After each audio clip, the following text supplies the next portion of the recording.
আসসালামু আলাইকুম। আজকে আমরা দ্বিতীয় পর্ব আমাদের এক্সেলের দ্বিতীয় পর্ব আমরা আজকে ক্লাসে দেখব কিভাবে সেভ করতে হয়, অর্থাৎ আমরা যে কাজগুলো করব এই ফাইলটাকে সেভ করব কিভাবে। তো এখানে যদি আমরা যখন কোনো একটা কাজ করেছি বা আমরা কোনো একটা ফাইল ওপেন করেছি, এই ফাইলের মধ্যে কাজ করব, প্রথমে আমাদের যে কাজটা করতে হবে সেই ফাইলটাকে সেভ করতে হবে। যেমন আমাদের এখানে নামটা কি আছে, বুক 1, অর্থাৎ আমরা ফাইলটাকে যখন ওপেন করেছি তখন আমাদের অটোমেটিক একটা নাম দিয়ে দিয়েছে বুক 1, বাট এটা আমরা একটা নির্দিষ্ট নামে সেভ করতে চাই। তাহলে আমরা যদি এখানে ফাইলে অপশনে যাই, ফাইল অপশনে ক্লিক করার পরে আমরা দেখতে পাবো এখানে দুইটা অপশন, একটা হচ্ছে সেভ এবং সেভ অ্যাস। সেভের ক্ষেত্রে এমনকি আমাদের অনেকগুলো অপশন আছে। তো আমরা যদি সেভে ক্লিক করি তাহলে আমরা এই জায়গাটায় দেখতে পাচ্ছি আমরা সেভটা কোথায় করব, এই দিস পিসি। তাহলে দিস পিসি মানে হচ্ছে কি এখানে তার মতো করে নিয়ে নেবে যে কোনো জায়গায়, বা এখানে ডকুমেন্টসে সাধারণত নিয়ে থাকে। তারপর আমরা যদি চাই যে না আমরা এখানে ওয়ান ড্রাইভ, আমাদের যদি কোনো ওয়ান ড্রাইভ থাকে সেই ওয়ান ড্রাইভে যদি সেভ করতে চাই তাহলে আমরা ওয়ান ড্রাইভে সেভ করার অর্থটা কী হচ্ছে, আমরা যারা 365 ইউজ করি বা যারা ওয়ান ড্রাইভটা যাদের পারচেজ করা আছে তাদের অটোমেটিক এই ওয়ান ড্রাইভে সেভ করলে আপনার ফাইলটা যে কোনো জায়গা থেকে, অর্থাৎ পৃথিবীর যে কোনো জায়গা থেকে আপনি অ্যাক্সেস করতে পারবেন, কারণ আপনার ফাইলটা এটাকে টোটালি একটা অনলাইনের ডাটার মধ্যে সেভ হয়ে যাচ্ছে। তারপরে এখানে আমি ব্রাউজে যদি এখন ক্লিক করি, ব্রাউজে ক্লিক করার পর অর্থাৎ আমি আমার এই কম্পিউটার কোন জায়গাটায় এটা সেভ করতে যাচ্ছি, তাহলে আমি নিচ্ছি এখানে আমাদের হচ্ছিল এই যে ফোল্ডারগুলো আছে, সি ড্রাইভ ফোল্ডার, তারপর ই drive folder, F drive folder, আমি ধরে নিচ্ছি আমি এফ ড্রাইভের ফোল্ডার। এখন এফ ড্রাইভের ফোল্ডারে আমাদের অনেক জিনিসগুলো আছে। এই জিনিসগুলোর মধ্যে আমরা কোথায় যাচ্ছি, আমাদের একটা আছে একটা নিউ একটা ফোল্ডার নিতে। এই নিউ ফোল্ডার একটা নাম দিতে যাচ্ছি আমাদের lecture, website lecture, website Excel file, Excel working file. আমরা একটা ওয়েবসাইট ওয়ার্কিং ফাইল বা website lecture Excel working file, এই একটা নাম দিলাম।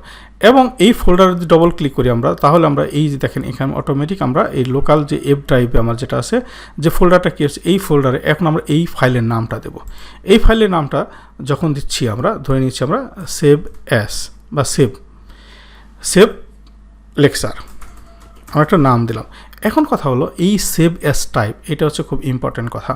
এই সেভ অ্যাস টাইপটা আপনার কী ধরনের হবে, আমরা যখন একটা সেভ করবো তো বাই ডিফল্ট সে এক্সেল ওয়ার্কবুকই নিয়ে নেবে, বাট এখানে অনেকগুলো অপশন আছে। আমরা যদি যাই এখানে যদি দেখি, আমরা যখন এই উইন্ডোটাকে আমরা যদি নিচে নিই একটু, আমরা এই জায়গায় যদি এখন ক্লিক করি আমরা অনেকগুলো অপশন দেখতে পাচ্ছি। Excel workbook, Excel macro enabled workbook, Excel binary workbook, Excel 97 এবং 2003 ওয়ার্কবুক। অর্থাৎ আমরা যদি ওল্ড ফরম্যাটে আমরা যদি সেভ করতে চাই সেই জিনিসটা সেভ করতে পারবো। তাহলে আমাদের অনেকগুলো অপশন আছে। তো আমরা এখানে আমরা দেখব এক্সেল ওয়ার্কবুক, অর্থাৎ বাই ডিফল্ট নেবে যে আছে ভার্সনে আছেন সেই ভার্সনে। ম্যাক্রো অ্যানাবল ওয়ার্কবুক কি, আমরা যখন কোনো কোনো কোডিং লিখি সেই ক্ষেত্রে আমরা যদি সেই ম্যাক্রো অর্থাৎ সেই কোডিংগুলোকে অ্যানাবল রাখতে চাই তাহলে, বা অথবা আমাদের কোনো একটা কোড লিখেছি, ছোট্ট একটা কোড লিখেছি, যারা আপনারা ভবিষ্যতে এই জিনিসগুলো দেখবেন বা আপনারা পারবেন ম্যাক্রো কোনো কাজ করলে, তখন এটা ম্যাক্রো অ্যানাবল ওয়ার্কবুক সেভ না করলে তাহলে ওই ম্যাক্রো কাজ করবে না। তারপর ছিল binary workbook, Excel binary workbook.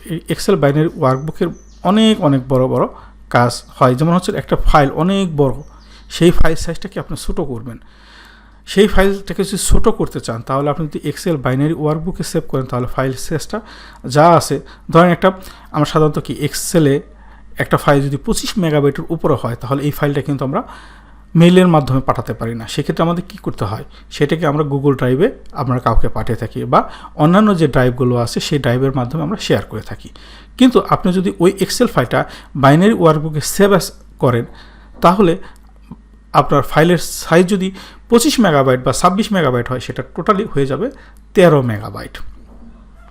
তাহলে আমরা এখানে বাই ডিফল্ট যে অপশনগুলো আছে সেই অপশন দিয়ে করতে পারি, অথবা আমাদের প্রয়োজন অনুসারে আমরা করতে পারি। আমরা যদি ওল্ড ফরম্যাটে যাই এক্সেল 2097-3 এটা যদি করতে চাই তাহলে আমরা করতে পারবো। তাহলে আমরা সাধারণত এক্সেল ওয়ার্কবুক আমাদের এইভাবেই সেভ থাকে।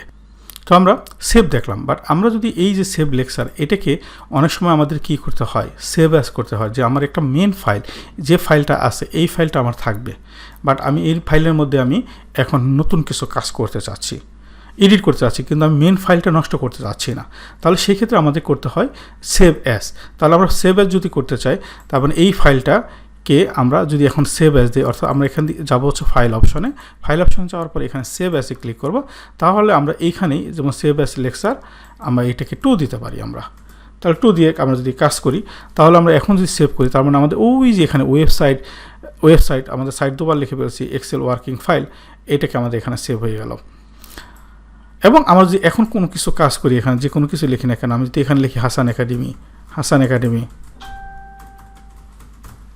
একাডেমি লিখলাম, দেন আমরা এটাকে যদি এখন Ctrl S অথবা এই যে এখানে যে সেভ অপশন আছে এখান থেকে আমরা দিতে পারি। এইগুলো আনতে কীভাবে আনতে আবার দেখবো আমরা যদি বা Ctrl S শর্টকাট দিয়ে সেভ হয়ে গেল, অথবা আমরা এখানে ফাইলে যদি সেভ দিই তাহলে সেভ হলো। এখন এই দুইটা ফাইলের পার্থক্য কী? আমরা এখানে সেভে লেকচার 2, বাট আমাদের আগের যে ফাইলটা আছে আমরা যদি সেটা ওপেন করি, আমরা ওপেনে যদি ক্লিক করি, তাহলে আমরা দেখতে পাবো এই জায়গাটায় সেভ লেকচার এইখানে আমাদের যেমন সেভ লেকচার আর আমাদের আরেকটা ফাইল কি নিয়েছি, আমরা দুটো ফাইল নিয়েছি, একটা হলো সেভ লেকচার 2 আর একটা সেভ লেকচার 1।